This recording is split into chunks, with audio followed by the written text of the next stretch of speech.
స్వచ్ఛమైన ఆవు నెయ్యిని ఇంట్లో ఎలా తయారు చేయాలో చూద్దాం. ముందుగా పాలని మరిగించి చల్లార్చాక ఫ్రిడ్జ్లో పెట్టుకొని తర్వాత మీగడని కలెక్ట్ చేసుకోవాలి. ఇలా నేను 10 డేస్ నుంచి కలెక్ట్ చేసిన ఈ మీగడను ఒక బౌల్లో వేసుకున్నాను. ఇదే బౌల్లో 1 టీ స్పూన్ అంతా పెరుగుని వేసుకొని ఒకసారి కలిపేసుకొని మూత పెట్టి ఒక హాఫ్ డే వరకు పక్కన పెట్టేయాలి. ఇలా చేయడం వల్ల పెరుగులాగా తోడుకుంటుందండి. ఇప్పుడు దీన్నంతా ఒక మిక్సీ జార్లోకి వేసేసుకోవాలి. ఇప్పుడు ఇందులోనే ఒక 10 వరకు ఐస్ క్యూబ్స్ వేసుకొని ఒక 5 నిమిషాల పాటు బ్లెండ్ చేసుకుంటే మనకి ఇలా వెన్న అనేది సెపరేట్ అయిపోతుంది. ఇప్పుడు ఈ వెన్నని కలెక్ట్ చేసుకొని ఒక బౌల్లో వాటర్ వేసుకొని అందులోకి వేసుకోవాలి. ఈ వెన్నని 2-3 సార్లు బాగా కడిగేశాక ఒక బౌల్లోకి స్టోర్ చేసుకోవాలి.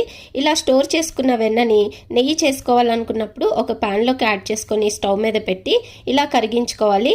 10 నిమిషాలు ఇలా మరిగాక నెయ్యి మంచి సువాసన రావాలంటే కొంచెం కరివేపాకు యాడ్ చేసుకొని స్టవ్ ఆఫ్ చేసుకోవాలి. చల్లారాక ఏదైనా జార్లోకి తీసుకుంటే నెయ్యి రెడీ.